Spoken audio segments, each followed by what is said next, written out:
Hola, muy buenas. Un saludo a nuestros queridos amigos, lectores y seguidores de The Epoch Time España. Hoy nuevamente nos vestimos de gala para recibir a una persona importantísima de un pueblo hermano, que es el pueblo de Guinea Ecuatorial. Para aquellos que no sepan, tengan en cuenta que Guinea Ecuatorial hasta la década del 60, si la memoria no me falla, o de los 70, ya luego don Severo me corregirá, era parte de una provincia española. Por lo tanto, los hermanos de Guinea Ecuatorial son hermanos hispanos. Ustedes escucharán el acento tan maravilloso que tiene nuestro querido invitado. Hoy tenemos aquí con nosotros a el presidente en el exilio de Guinea Ecuatorial, el señor, lo voy a leer aquí rápidamente, voy a hacer un pequeño resumen, Severo Moto Nasa, no sé cómo se pronuncia. Él es licenciado en periodismo por la Complutense de Madrid, para que ustedes comprendan lo súper español y lo súper hispano que es. Y bueno, en el año 1971, después de haberse graduado de la carrera de periodismo en la Complutense de Madrid, regresa a Guinea Ecuatorial y comienza a trabajar en la Radio Ecuatorial Bata, y luego en Radio Malawi, y termina fundando o siendo director del periódico Ébano.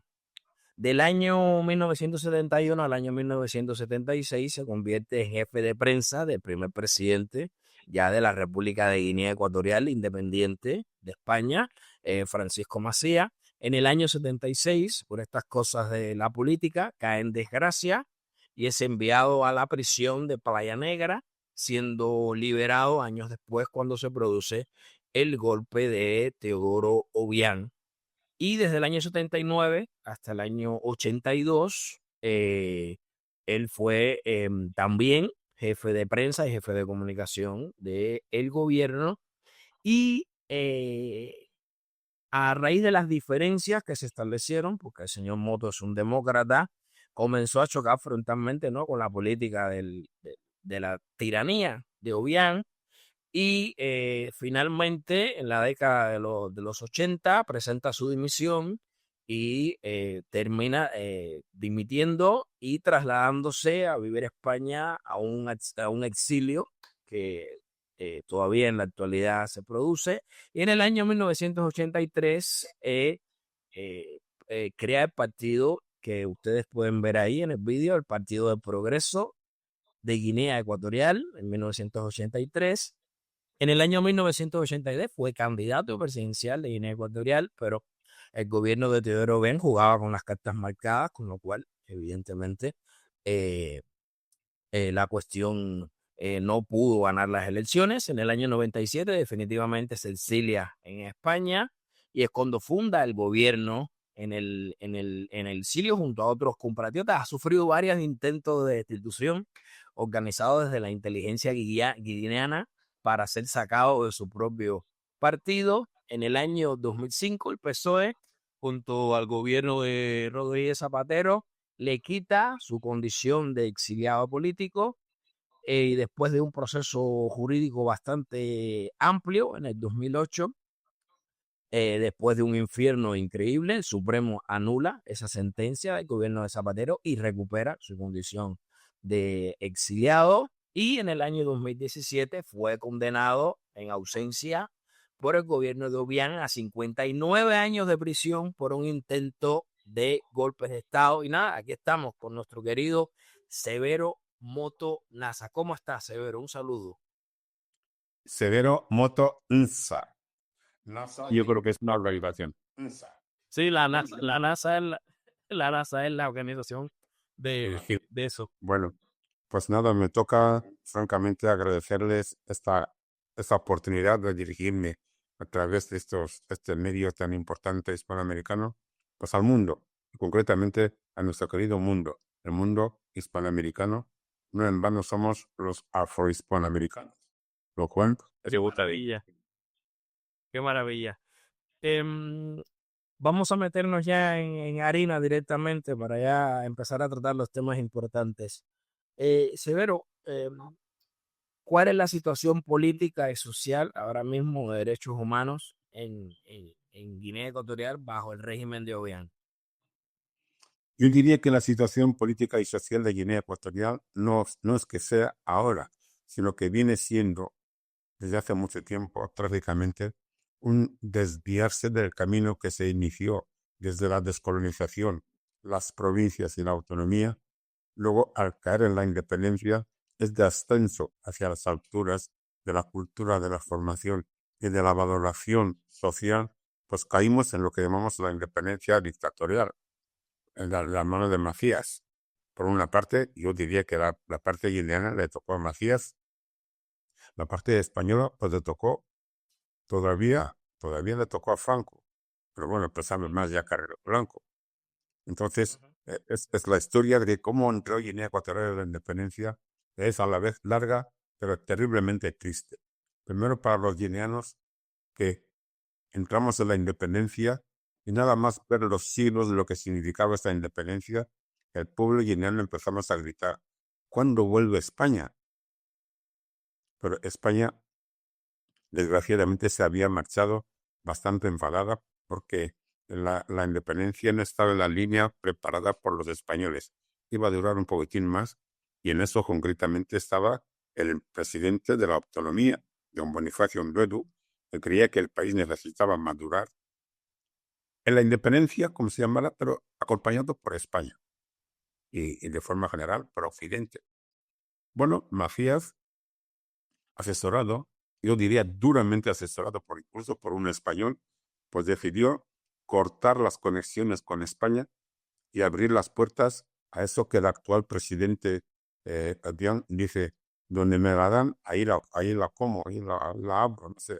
Hay una frase que ha dicho como diciendo, yo no pertenezco ni me significo con una parte concreta del mundo en su dimensión occidental o en su otra dimensión.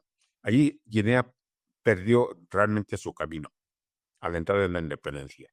Llevamos 57 años que cada vez vamos ahondándonos en digamos, en la cloaca de una independencia que de libertades no quiere saber nada, de derechos humanos en absoluto, de gobierno digno y de servicio al pueblo, menos aún, un gobierno que se define como un gobierno que odia al pueblo que a la vez le odia. Y esto va en aumento hasta este momento que yo podría decir que la situación actual es terrible.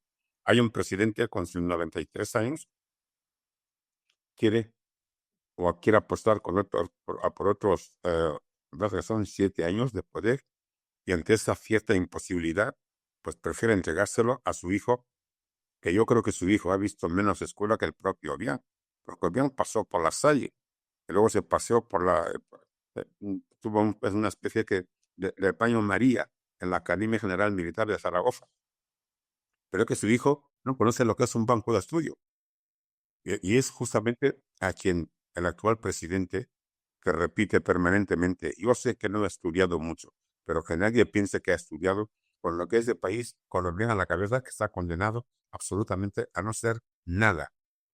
Entonces, esta es la terrible situación. Y bueno, ¿cuál es la situación realmente? Socialmente la gente está con ganas de cambio. No sabe cómo reclamarlo. 28.000 kilómetros cuadrados, apenas 800.000 habitantes. Difícilmente pueden levantarse frente a una sola arma que levante Obiang y se cargue a uno. Porque en ese es expertísimo en matar. Bueno, pues la gente está acoquinada. La gente está totalmente humillada y sobre ellos se pasea el régimen a base de una terrible corrupción sacada venida de toda la profunda riqueza, madera, pesca, oro, petróleo de gran calidad, gas, que es mucho más abundante según las informaciones, más abundante que el petróleo. En fin, todo esto, casi desde que entró Guinea en la independencia, cayó o fue sepultado en aquella gran caja que llaman materia reservada sobre Guinea Ecuatorial. El silencio, no hablar, ni mucho menos criticar. Entonces el país está dividido en tres partes claves. Una, la cantidad de gente que la dictadura ha llevado al sepulcro, entre lo que están los grandes intelectuales que ya tenía el país, los grandes hombres sociales que marcaban la sociedad guineana y le daban altura y el exilio. El resto de la población callada, en silencio, aplaudiendo incluso los insultos cuando el presidente les llama pobres mentales, justamente porque aplauden lo que no deberían aplaudir. Incluso cuando los insulta, le aplauden. Este es un pueblo que una persona como yo, pues mira con una verdadera nostalgia de lo que fue descolonización, un país cargado de escuelas, de institutos, de promoción, la iglesia como punto de apoyo para ese crecimiento, para caer finalmente en la independencia en la que estamos, que de independencia no tiene absolutamente nada. Y Bueno, desde luego, como hemos podido escuchar aquí, nos ha explicado nuestro querido amigo presidente Severo, usted no es la primera persona que ha dicho que la independencia fue un error. Muchas personas en Hispanoamérica, este es un canal de España, muchas personas en Hispanoamérica se están dando cuenta 2 siglos después que las independencias mal hechas fueron un error garrafal, lo que nos tiene, en el caso de Hispanoamérica, en una situación, y en el caso de Guinea Ecuatorial también, en una situación de total eh, desamparo a merced de dictadores y de gente sin escrúpulos. es impresionante ver, pero que es la historia está ahí, está escrita, además todavía se vive. Cada vez que España abandona una colonia, hay una tragedia detrás. Y el primer paso, pues de Occidente, de España, un país occidental, pues caemos en China, o caemos en Rusia, o caemos en Corea del Norte, o caemos en Cuba. Bueno, ¿por qué tiene que haber este cambio? Porque es el verdadero castigo que recibe un pueblo que ha crecido durante 200 años. Luego, 5 de provincias, 4 de autonomía, y cuando iba ya a ascender a la independencia se pegó el batacazo al que nos han llevado. España siempre deja detrás esa especie de nostalgia. En Guinea, repito, cuando llego a Guinea Ecuatorial para presentar el Partido del Progreso, dije, España como propósito, no como que lo había conseguido ya, sino como propósito, España volverá a ser nuestro compañero de camino en estos avatares de la independencia. Eso hizo que en 5 meses escasos de llegar a Guinea Ecuatorial, el partido tuviera 65.000 afiliados en nuestras hojas. 65.000 afiliados de 800.000 habitantes. Cuidado, ¿eh? Este es Sí, es una parte importante, más los que no se afilian y terminan votando. Bueno, pues por ese anuncio de que quiero y pido que España siga siendo nuestro compañero de viaje, pues bueno, el partido se llenó de afiliaciones. Y un detalle que parecería fútil. Ese distrito tan machacado, tan tocado, tan golpeado que se llama Mongomo, cuando yo di este anuncio de que España volvería a ser nuestro compañero de camino, vinieron 3 del distrito de Mongomo a afiliarse al Partido del Progreso con este mensaje tan terrible. Tú has dicho que España volverá a Guinea Ecuatorial. Digo, sí, eso es lo que entendemos. Pues por eso venimos a afiliarnos a tu partido, porque solos vosotros no vais a poder dirigir este país. Trágica historia. Eso fue en el año 92, cuando presenté el Partido del Progreso. Pues llevamos hasta 2025 que solos no podemos gobernar ese país. Lo único que tenemos aprendido a bofetarnos unos a otros. Y eso da la sensación de lo que necesita. Si no es un guineano, pero sí un país, una potencia que nos ayude a salir de esa tragedia. Por eso hemos planteado desde el Partido del Progreso un proyecto de transición pacífica reforzado, apoyado por la comunidad internacional en su dimensión occidental. Ujú. Pues maravilloso, porque la hispanidad en estos tiempos de polarización y de grandes divisiones que se está viviendo en el mundo hispanohablante, creo que debería ser el punto de referencia para todos los que hablamos esta lengua tan bonita con distintos acentos, pero que al final es nuestra lengua común. Em, Don Severo, una pregunta de una conversación cuando tuvimos por teléfono. Se comenta que Obiang teme ceder el poder a su hijo por el riesgo de un posible intento de que su hijo lo elimine físicamente. ¿Sabe usted algo sobre este tema? Sí, yo lo sé, porque cuando Obiang da el golpe de Estado, incluso el pueblo está esperando que España vuelva a ser nuestro compañero de camino, pues se produce un cambio que yo no sé si nació directamente de Obiang, si nació de España, sería aquella maldición. Si queréis ser independientes, os va a salir la independencia por las narices. Eso dijo Carrero Blanco. Y el gobernador entonces de España en Guinea Ecuatorial dijo, haremos que gane Macías para que escarmentéis. Bueno, digamos, anuncios de ese tipo viniendo de la madre patria, pues lo está demostrando claramente Guinea Ecuatorial. La independencia nos sale por las narices porque todos son muertes, cárceles y exilio. Segundo, pusieron a Macías y para cambiar a Macías ponen a Obiang, que durante 11 años estuvo bajo sus, digamos, faldas, matando y urdiendo golpe de Estado para acabar con el propio Macías. De tal manera que, ¿qué es lo que realmente nos sucede? Pues sí, esa independencia que nos sale por las narices está llegando a una situación, como he dicho antes, más Obiang se pasó unos días como encargado de disciplina del Colegio de Asai de Guinea Ecuatorial. Después pasó por el Baño María de Zaragoza y vino como buen conductor de coches también los coches militares.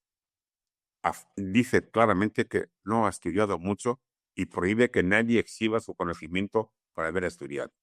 Pues de ahí bajamos al propósito de Obiang de poner a Teodorín. Pero hay un detalle.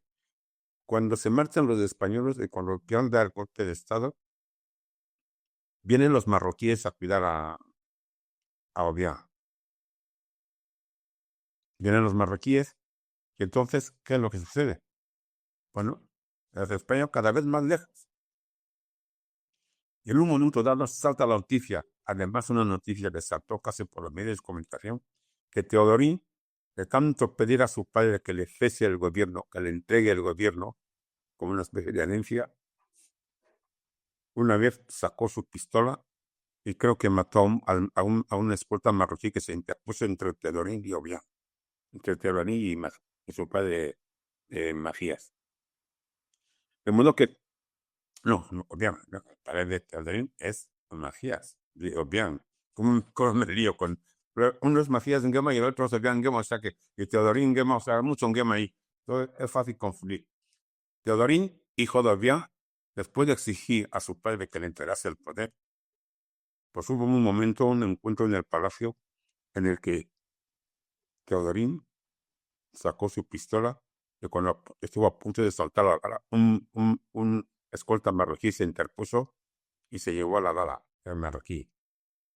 Obiang, claro que tiene miedo. Si entrega el poder a su hijo, tiene pleno derecho a pensar que al final va a acabar con él porque está tardando mucho en entregarle el poder.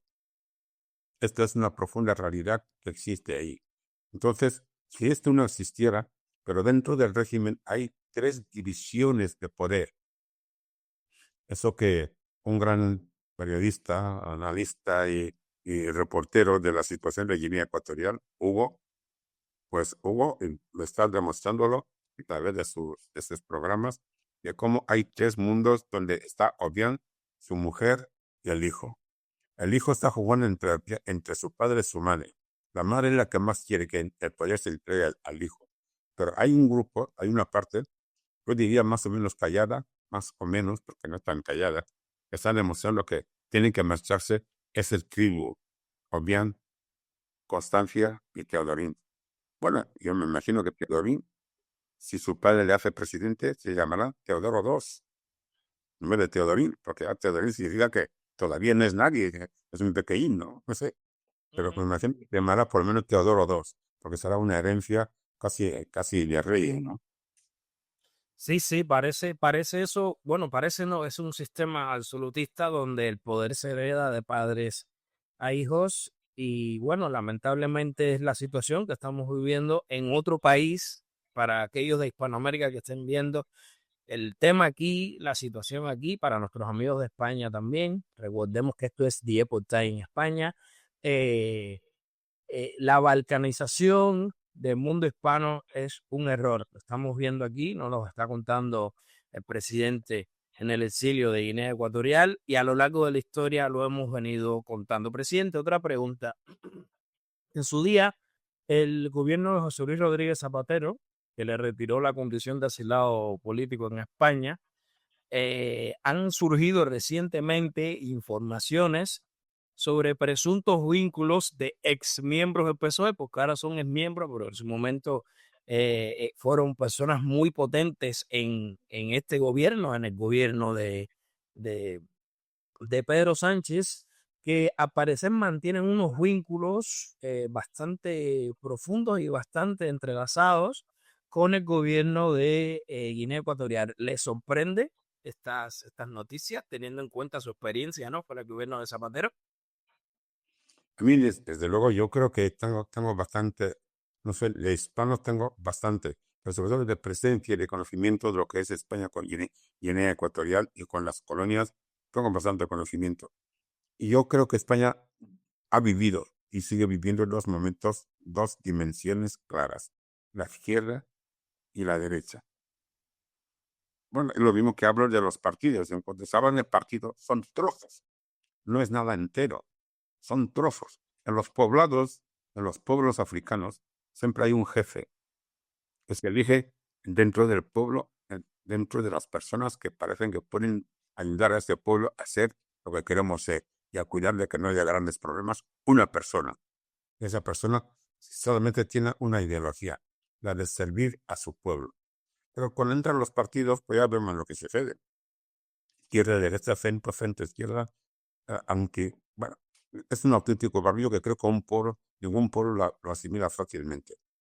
Entonces, ¿qué pasa con Guinea Ecuatorial? En España hay izquierda y dentro de la izquierda hay un montón de izquierdas y más izquierdas, hasta comunistas. Y en la derecha noto algo francamente extraño, de que no es un partido revolucionario, no es un partido, yo, como si dijéramos, guerrero. Así como algunos son revolucionarios, la derecha parece que no es revolucionaria. Y la palabra revolución no es tan de derechas como de izquierdas, porque viene efectivamente de las revoluciones China, Rusia, en fin, esas cosas, ¿no? Entonces, esas diferencias tremendamente y muy difícilmente pueden hacer que un pueblo se entienda. Si, por ejemplo, en el tema de Guinea hay luego tribus y hay etnias y hay partidos y hay provincias y hay autonomías, bueno, pues es imposible.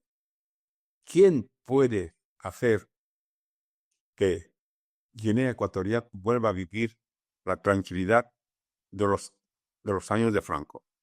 Nadie. Franco creo que era una persona que no tenía ideología. A lo mejor su forma de gobernar luego tuvo un nombre, dictadura. Bien, pero realmente en Guinea Ecuatorial tenemos un problema. ¿A quién seguimos en Guinea Ecuatorial? ¿A la izquierda? ¿A la derecha? ¿Y qué es izquierda? ¿Qué es derecha? No lo sabemos, pero nos lo impone. Y tienes un gobierno como el de Obiang o de Macías, que sí notas que echan a España, a Occidente, y se unen a Obiang. Cuando dio el golpe de Estado, le preguntaron, vamos a hacer una conferencia de donantes porque Guinea está postrada. Y vamos a ayudarla económicamente a través de una conferencia de donantes. ¿A qué línea de países quiere usted que le ayude mejor? El señor dijo, yo voy a donde me la dan. Entonces todavía existían aquellos países no alineados a la cosa, ¿no? Ujú. Entonces, donde me la dan, ahí voy. Bueno, pues no tiene ideología. Y sin una ideología o sin una línea clara de comportamiento o derecha o izquierda, ahí está Guinea Ecuatorial, que es un auténtico barullo.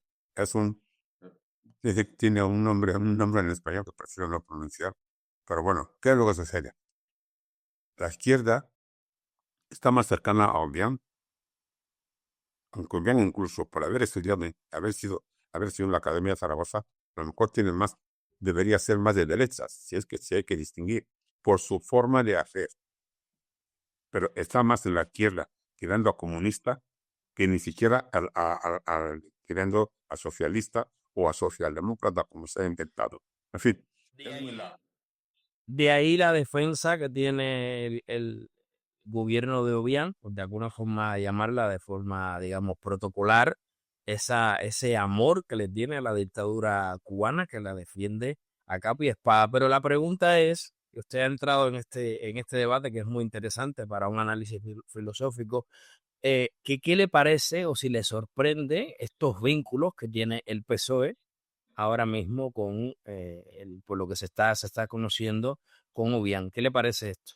Después de que el PSOE trató de destruirlo usted. Hay una foto que demuestra claramente cómo en un viaje a Guinea Ecuatorial, de esos viajes que se hacían durante Zapatero, bueno, pues se ve al secretario o no, al director de África, Miguel Ángel Moratinos, Zapatero, Obiang. Bueno, entonces el titular de esta foto es impresionante. Está como diciendo que Zapatero pues toma a Guinea Ecuatorial como un punto para sus negocios. Y cuando ya se habla de negocios, olvídate de educación, formación, que eso es lo que ha distinguido Occidente y Guinea Ecuatorial de el otro en nuestro país. Educación, formación, creación de un país. Ayudarle a hacer eso, incluso aprovechando sus productos y su riqueza. Bueno, pues Zapatero demostró clarísimamente que estaba por allá. Obviamente, si hace falta, a lo mejor haremos, hacía tiempo que se llevaba un bien con Chávez. Obviamente se lleva muy bien con Cuba. Obviamente se lleva muy bien, naturalmente, con China y con Rusia. Pero en una especie de dicotomía, Obiang toma el poder por un golpe de estado y el primer paso que dio es echar a los rusos que Macías dejó que entrasen a pescar en Guinea Ecuatorial, a pescar, porque Franco no les dejó tocar el petróleo a los rusos, no les dejó. Bueno, después los siguientes que vienen son los cubanos. Los cubanos que llegan a Guinea Ecuatorial, algunos profesores y tal, hablando, te comentan y dicen, es que en Guinea Ecuatorial pues saben más que nosotros, los alumnos. Mira el material que viene a suplir el accidente en Guinea Ecuatorial. Entonces, Zapatero no se puede querer a Obiang y encima querer a otro. Y yo aparecí con una especie de alternativa con esta especie de perfume occidental que evidentemente caí muy mal a lo que es la izquierda. Y Zapatero lo dejó ver con una gran dureza, ¿no? Una gran dureza. A lo mejor no tengo que entrar en detalles, pero hay cosas que evidentemente a uno que no es profundamente hispano y que haya crecido y ha sido hombre y persona desde España, pues le hace un poco la vergüenza tener que decir lo que me ha pasado en España. No de casualidad, porque o apoyas a Obiang o apoyas a otro.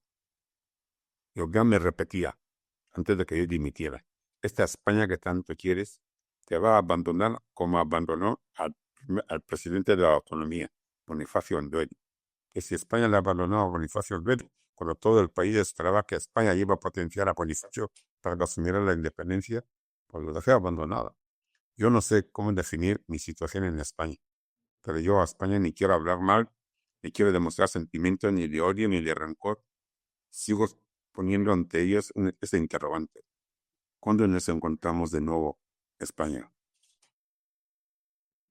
Muy bien, pues se habla mucho de una relación estrecha, ya hiciste por ahí una pequeña pincelada, entre la tiranía de Maduro en Venezuela y la de Obiang.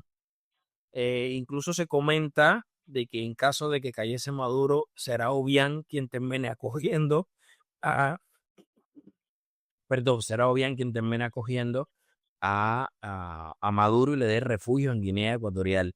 Eh, ¿Qué información tienes al respecto sobre esto? ¿Sabes algo? Pues yo tengo un detalle muy importante. Obiang, en cierto modo, no es que se hayan refugiado muchos, pero hay un caso que todo el mundo conoce en Guinea, cuando el pueblo de Gambia decidió acabar con su presidente, los poderes alternativos estaban contra el presidente Ahmed, Jammeh o algo parecido. Tuvo que huir de su país con todo lo que tenía y se refugió bajo los pantalones de Obiang. Yo no sé si hasta allí caemos, ¿eh? Yo recuerdo que en Nigeria jugó un gran papel. Mi querido amigo eh, Obasanjo le advirtió una y otra vez que se marchara antes de que le echaran por un golpe. Tardó hasta que se vio que ya no podía más y obviamente le abrió las puertas y se refugió en Guinea Ecuatorial. Naturalmente, Guinea Ecuatorial aprovecha todo el poder económico que este hombre había trasladado a Guinea Ecuatorial. ¿Se parece un poco a lo de Maduro? Pues yo creo que sí, porque Maduro y Obiang llevan muchísimo tiempo con muy buenas relaciones. Esas relaciones empezaron con Chávez. Después hay una especie de comisión mixta entre la Guinea Ecuatorial de Maduro y la Guinea, el Venezuela de Maduro y la Guinea poco madura de Obiang. Entonces, que si se parecen, claro que se parecen, que son lo mismo. Y la información profunda que tenemos, que no nos llega precisamente de Guinea Ecuatorial, porque de Guinea Ecuatorial no se puede esperar información profunda, nos llega de un periodista, Castillón, pero que está destripando aquello. Un detalle importantísimo. O bien se prepara para recibir a Maduro si consigue huir de las manos de los Estados Unidos. Pretende refugiarse como Jamé y Yaya en Guinea Ecuatorial. No sé si le dejarán, pero la preparación ya estaba a tope. De tal momento y de tal manera que la última información que tenemos es que Obiang, por lo visto, se ha enterado de que la noticia ha saltado de Guinea Ecuatorial hacia afuera. ¿Qué ha hecho? Automáticamente ha expulsado a todos los trabajadores que limpiaban el palacio de los no sé cuántos miles de palacios tiene preparados en Chipopo, donde quería o quiere resguardar al señor Nicolás Maduro. O bien se ha enterado y ha debido pensar que los trabajadores guineanos que ahí trabajaban son los que se han ido de la lengua. Los ha expulsado a todos del trabajo. Expulsarlos, evidentemente, supone que no les va a pagar. Lo cual, para empezar, expulsarlos y resarcirlos o darles el dinero que se merecen ya sería algo. Pero expulsarles significa que no les va a pagar ni les va a resarcir de todo el trabajo que han tenido. Maduro va a ir a Guinea Ecuatorial, no será porque no quiera, sino a lo mejor porque no le permitan. Ni Maduro ni Obiang se van a oponer. A lo mejor los Estados Unidos, porque trasladar una tragedia para aumentar otra, pues tampoco es muy moral ni tampoco muy político. Así que este propósito de que Maduro se refugie bajo las faldas de Obiang, existe este peligro y vamos a ver dónde acaba. Y quiero señalar que estas situaciones son las que más tensión crea en Guinea Ecuatorial. ¿Qué va a pasar? ¿Qué puede pasar? Nunca se sabe qué puede pasar en Guinea Ecuatorial, como no sea un nuevo golpe desde dentro del propio golpista. Ujú. Se comenta, se dice que en su momento los Estados Unidos o la OTAN, no estoy seguro, usted me precisará después, se puso en contacto con usted porque estaban muy preocupados por un proyecto que tiene el Partido Comunista Chino en relación a poner una base militar en Guinea Ecuatorial. ¿Qué nos puede contar sobre esto?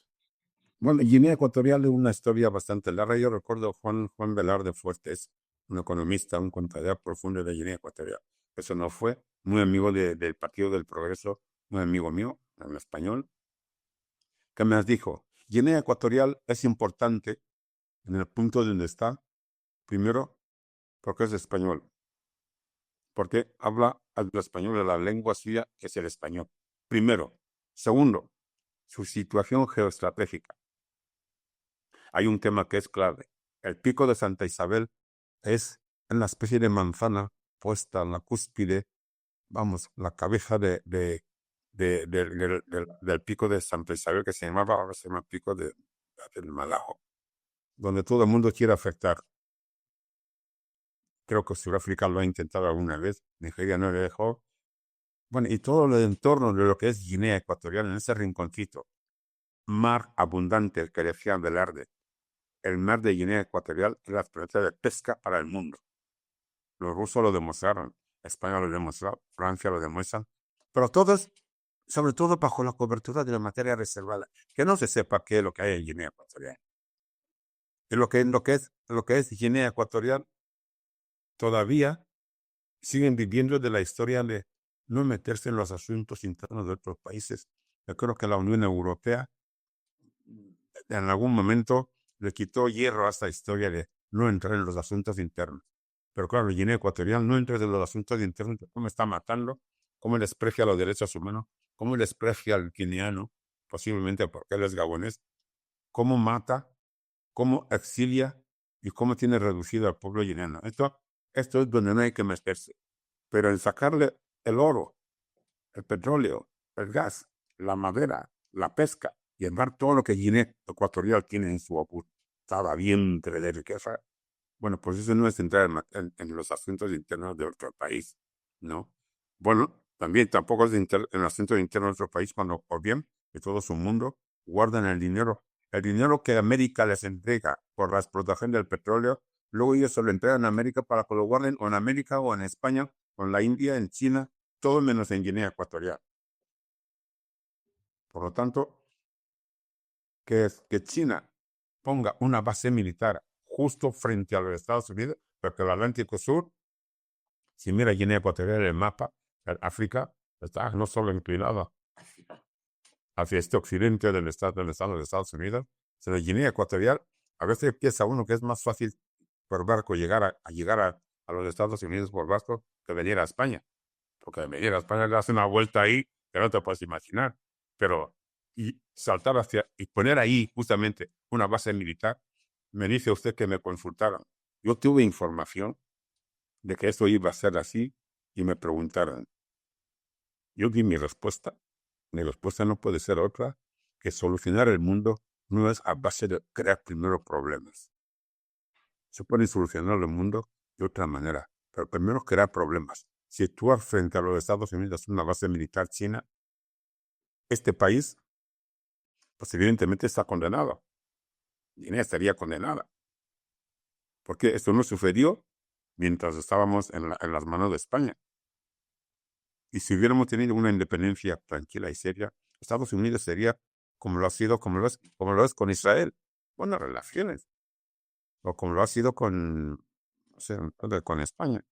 Oye, es que Estados Unidos estaba con España y no entiendo qué es lo que realmente sucede, qué es lo que va a suceder y qué es lo que debería o no debería suceder. Bien, Bueno, esto yo di mi respuesta y dije que no. Primero, porque no lo necesitábamos para sobrevivir como país. Segundo, que si era simplemente centrar en Guinea Ecuatorial un punto de guerra entre Occidente y lo otro. Contesté y dije que no me gustaba. ujú. Lo que estaba pasando con España de cara a los Estados Unidos en este momento forma parte, en mi opinión, del mismo proceso de fragmentación. El proceso de fragmentación de la hispanidad no ha concluido.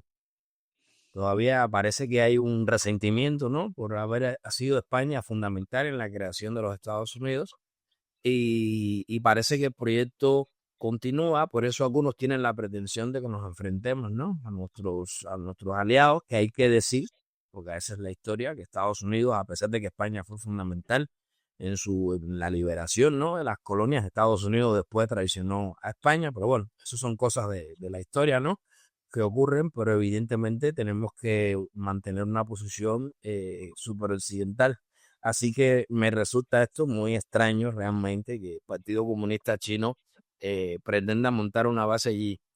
No sé si usted me comentó que ese proyecto se había en principio paralizado, pero conociendo lo que usted me está explicando aquí sobre la visión de Obiang, que es profundamente antioccidental, y lo que usted habla de la materia, ¿no? El material reservado, ¿será posible en algún momento veamos algún tipo de movimiento al respecto en cuanto a la construcción, ¿no? De esta base naval del Partido Comunista Chino?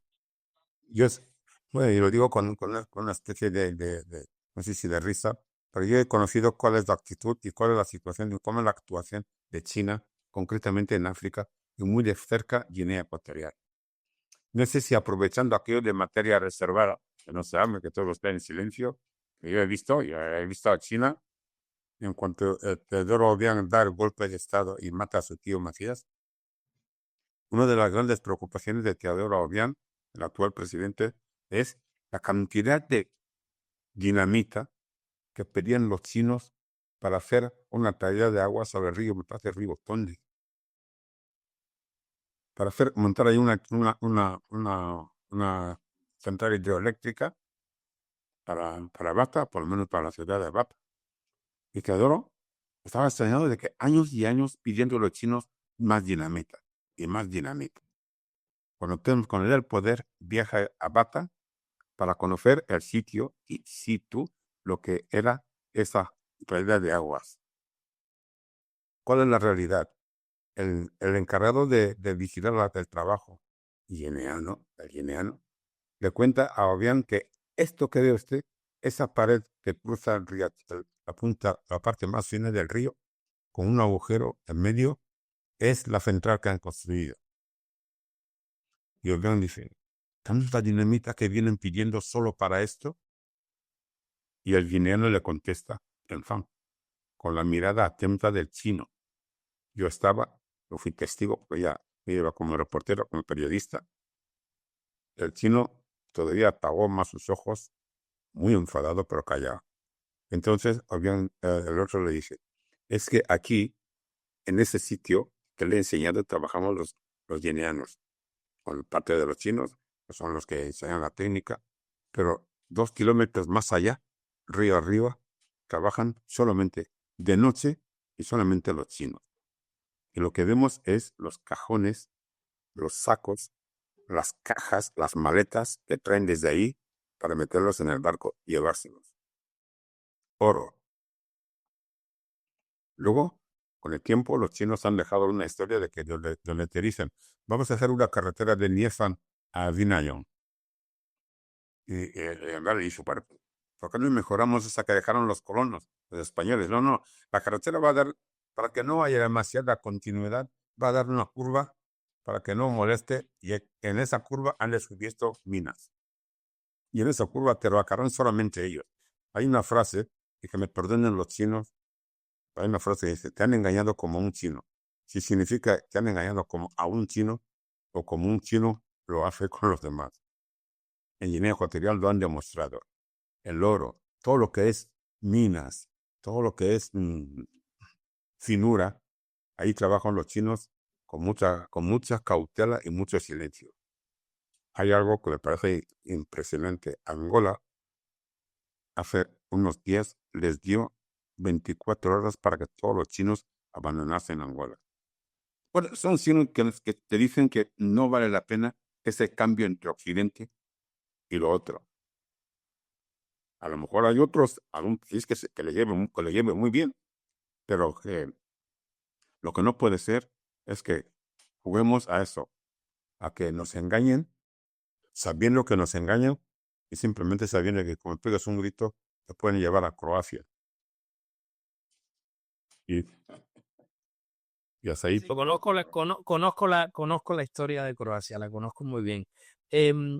Usted que ha vivido en primera persona el exilio, la persecución, los intentos de silenciarle, eh, ¿qué significa seguir para usted adelante en esta lucha después de tantos años? Yo recuerdo que soy cobarde ante el pueblo guineano, pero dulcemente cobarde.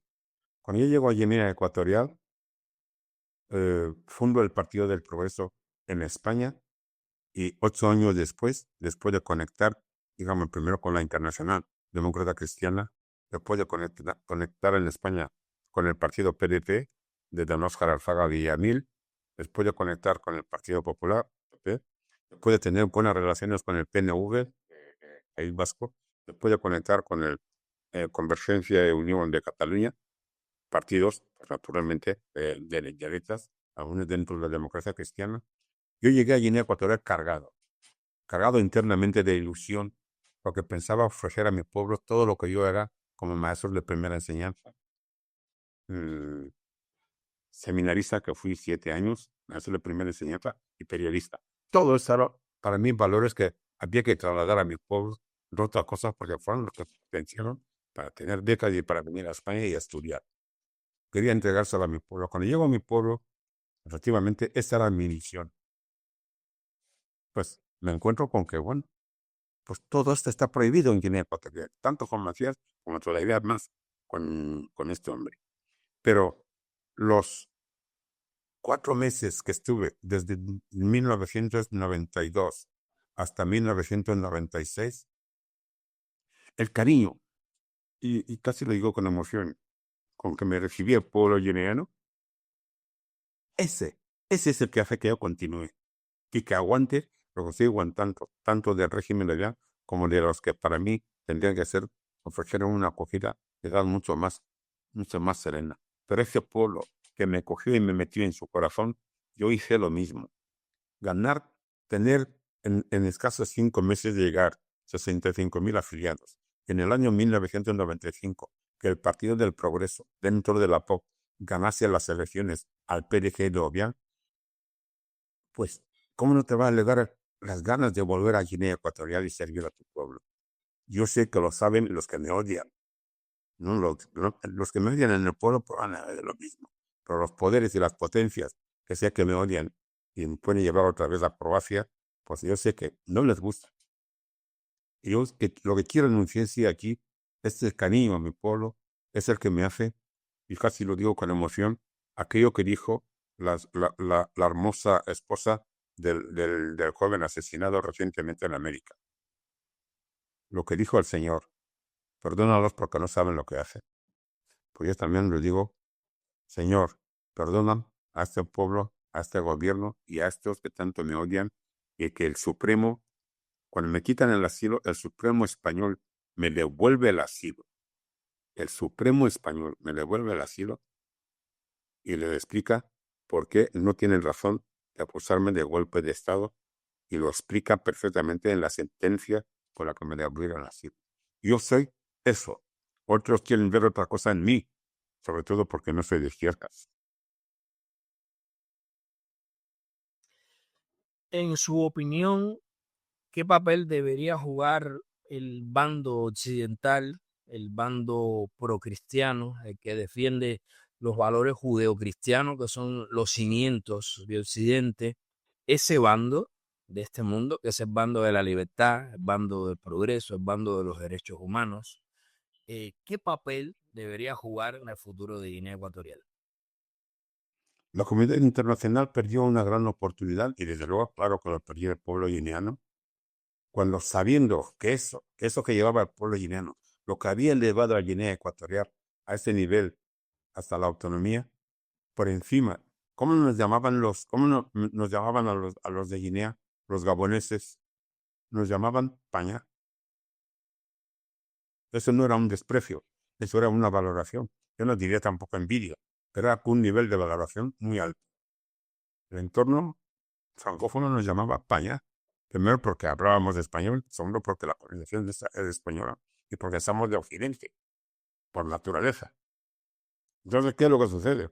Pues cuando de pronto cambias, de pronto entramos en la independencia, nos llaman bicuato. Yo no sé qué es bicuato. Yo me niego a que alguien me llame ecuatoriano o ecuatoriano, como dice Obiang, o ecuatoriano o ecuator. Yo no lo soy. Es que no lo soy. Soy guineo. Soy guineo ecuatoriano o guineo ecuatorial o simplemente guineano. Pero ecuator, no sé qué es. Y me niego. Y bueno, cada vez que puedo, lo digo claramente. Yo no soy ecuator. El Partido del Progreso no tiene que ver nada con los ecuator. Claro, ser así, sin molestar a nadie, ¿cómo molesta? ¿Cómo molesta que, por ejemplo, el Partido del Progreso lleva en su trayectoria de 42 años 5 miembros directivos del partido a los que Obiang viene proponiendo que me quiten el presidente para que se queden ellos y reciban dinero? No lo has conseguido. No por Severo Moto, por ese pueblo que dice, ¿quién es este que va a quitar a fundador del presidente? Yo no quiero ser eterno, porque la muerte, claro, como cristiano católico que soy, yo sé que la muerte no es el final, porque ahí comienza la vida. Entonces, Bueno, esto es lo que somos, Partido del Progreso, y eso es lo que seguimos siendo. Cuando dijeron que el partido estaba prohibido en Guinea Ecuatorial, pedía a mi gente que lo guardaran en el corazón. Y ahí está. Ahí Obiang no puede juzgar porque no sabe qué hay.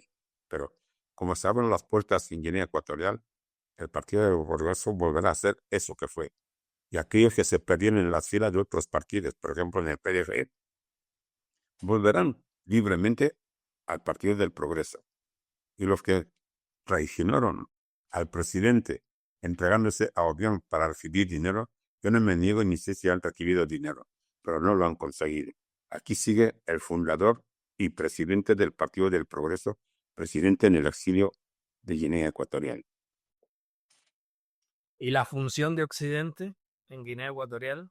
Por eso dice, Occidente perdió la oportunidad primero cuando Obiang da el golpe y le proponen dar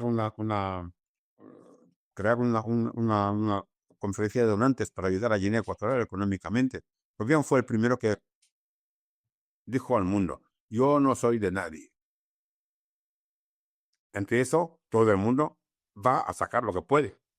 Pero que todavía el que sabe qué es lo que hay que hacer con Guinea Ecuatorial, para mí es Occidente. Ahí es donde el mundo pierde la oportunidad de ayudar a ese país. ¿Cómo se puede abandonar? Si fueran más 15 millones, hombre, joder, para arreglar eso, qué difícil es. Pero 800,000. Algunos hablan de 1 millón. 1 millón porque Obiang quiere justificar el gasto que hace con el dinero, robando y corrompiendo a la población. No, no, todo el mundo, vamos, somos 1 millón, la gente está muy bien. No, somos como máximo 800, si hay 900.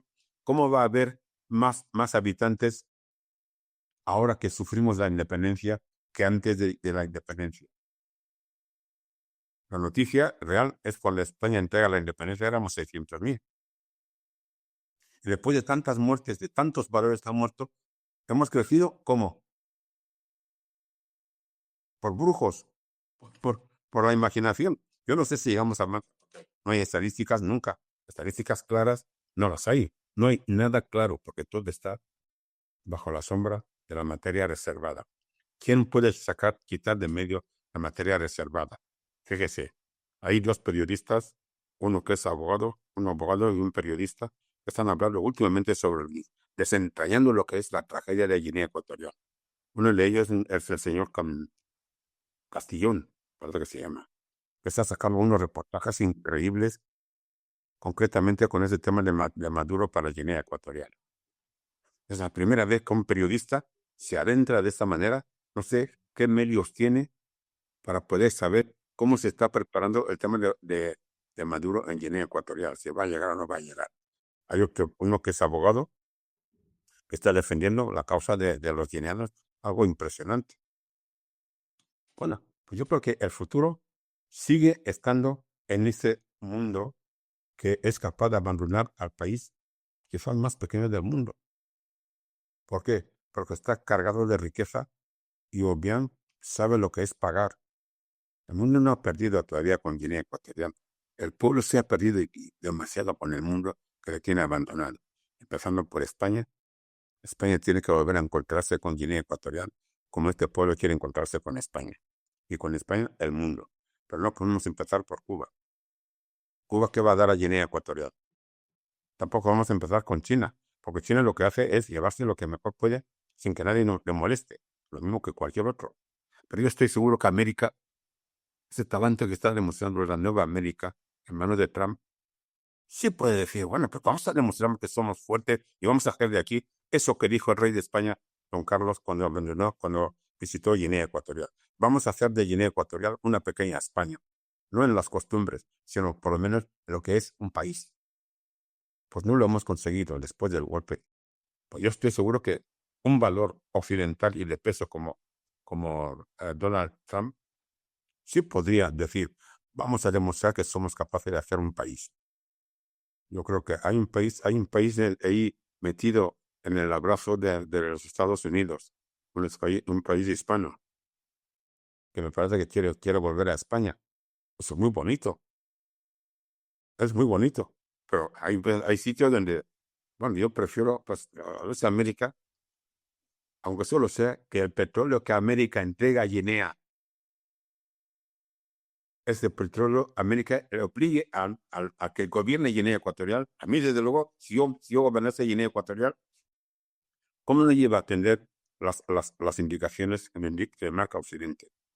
Es Occidente que yo conozco y que está representando con tanta fuerza el presidente de los Estados Unidos. Yo no quiero adular a nadie. Yo quiero que mi pueblo encuentre a alguien que nos ayude a salir de esta corágine, de esta cloaca en la que han convertido en nuestro país. El mundo tiene algo que hacer por Guinea Ecuatorial, esta Guinea Ecuatorial que tanto cree en el mundo. Finalmente, don Severo, ¿qué mensaje quiere transmitir a sus compatriotas, especialmente a los jóvenes que hoy viven bajo tiranía? Hay dos jóvenes. Los jóvenes hay que hablar de los jóvenes de Guinea Ecuatorial con verdadera nostalgia. Lo que dejaron, la marca que dejaron en el partido cuando yo estaba ahí, los 4 años que seguí, 92, 96. Bueno, pues la gente decía, pero estos chicos parecen de otro mundo. Cuando yo empiezo la política, me encuentro con el entonces arzobispo de Guinea Ecuatorial, don Rafael María Enseabui Cordis María Filius, y por Juan de María, que me dice, te has metido en política. Cuidado, enseña a la gente lo que queréis hacer. Forma a la gente y edúcales en lo que quieres hacer, eso de política. Diles qué es votar, qué es voto, qué es democracia. Diles qué es transparencia, diles qué es economía. Enséñales, diles qué son elecciones, qué es un voto. Si no les enseñáis, además me hablaba, porque yo era muy suyo y él muy mío, porque él me dio la beca para el periodismo. Yo, como seminarista, estaba, pero eso. Ayuda a tu pueblo si eres político. Allí es donde nació esta especie de escuela que yo nombré como aula democrática. Y al aula democrática, que siempre comenzaba todos los días, cuando terminaba la hora de trabajo, lo que permitía que 12 trabajadores, ahí es donde empecé a encontrar a gente que trabajaba en Hacienda y que venían a escuchar las aulas democráticas. Me crearon muchos problemas, que casi toda la tarde me llamaban a la policía para preguntarme qué doctrina estaba siguiendo a la gente. Digo, no, simplemente les estoy indicando qué es lo que es la política y cómo la queremos hacer. Pues la gente decía, esta gente parecen de otro mundo. No gritan, no hay peleas, y venían comisarios a escucharnos en las aulas democráticas. Hay gente que me dicen, si vuelves, sigue con las aulas democráticas. Esto es lo que permitió que el partido tuviera tanta afiliación, que el partido ganase las elecciones en el 95 y que el Partido del Progreso sigue esperando el momento en el que el mundo, como usted dice, mire a Guinea Ecuatorial con dignidad, con soltura, sobre todo con dignidad, para salvar a esos que están mirando como una historieta, pero que hacer Guinea Ecuatorial sería la prueba de la grandeza de cualquier país, cualquier potencia. Yo no sé si de las otras, pero cualquier potencia occidental que haga Guinea Ecuatorial lo que quiera se encontrará con un pueblo que sí está dispuesto. Por lo tanto, y en esto los jóvenes tienen un papel clave, por lo menos en mi tiempo. A medida que el tiempo va pasando, los jóvenes tienen poco que hacer. ¿Qué ven? ¿Quién les enseña qué? ¿Ha habido alguna conferencia por ejemplo, del actual presidente, de algún ministro dirigida a los jóvenes? ¿Ha habido algún ministro que se haya preocupado dicen que ya no hay prácticamente ya no hay escuelas? O sea que la última escuela que ha habido en Guinea Ecuatorial, pública, ha sido la del Partido del Progreso con las aulas democráticas. Jóvenes, os quiero decir con absoluta claridad, a mi edad, yo también fui joven. Y me gustaría que fuerais tan jóvenes como yo, que no os contentéis con cualquier cosa. La esperanza dicen que es lo último que se pierde. Pues esa esperanza posiblemente esté en esos partidos políticos que no se han unido a la tragedia del PDG y que están esperando otros momentos. Dentro de esos momentos, el Partido del Progreso se apunta para volver a ser de Guinea Ecuatorial una gran escuela, una gran aula democrática, donde se aprende lo que es el voto, lo que son las elecciones. Ya lo han demostrado en el año 95 el pueblo guineano. Un empresario español me dijo, si haces política, llevad a bien a las elecciones. Veréis cómo reacciona el pueblo. Madre mía. En el año 95 dicen que Obiang incluso lloró, porque hasta los militares votaban al Partido del Progreso. Eso es lo que quiero retomar. Y eso es lo que me hace seguir en la política y perdonar a los que, por ser así, me odian. ¡Viva los jóvenes! Muchísimas gracias. Muchísimas gracias. Hemos tenido con nosotros al presidente del gobierno en el exilio, don Severo Moto. Muchísimas gracias por este tiempo que nos ha concedido a Día Portal en España y a nuestros amigos que escuchan el podcast, a nuestros televidentes, a nuestros radioyentes y lectores. Muchísimas gracias. Sé que van a disfrutar, que están disfrutando muchísimo con estas entrevistas que estamos haciendo a distintas personalidades de la política internacional. Perdón, y no se olviden de que la hispanidad es fundamental, una punta de lanza para Occidente, incluso para combatir la razón fundamental por la que surgió este periódico, que es pelear contra uno de los principales enemigos de Occidente, que es el Partido Comunista Chino. Severo, muchísimas gracias y a nuestros amigos nos vemos pronto en otra entrevista para Día Portal en España. Muchísimas gracias a ustedes por haberme abierto esta ventana al mundo y deciros que Guinea Ecuatorial es para los 600 millones de hispanos que hay en el mundo, es esta estrella que brilla desde África sobre el mundo de la afrohispanidad. Agradecemos a los que nos escuchen, a los que os siguen y sobre todo a los que nos ayuden. Necesitamos mucha ayuda de todo nivel para que nuestro proyecto triunfe en Guinea Ecuatorial. Con el triunfo en Guinea Ecuatorial, en nuestro proyecto, triunfa España, triunfa Occidente y triunfa todo aquel que quiera venir a saborear lo que es Guinea Ecuatorial. Muchísimas gracias.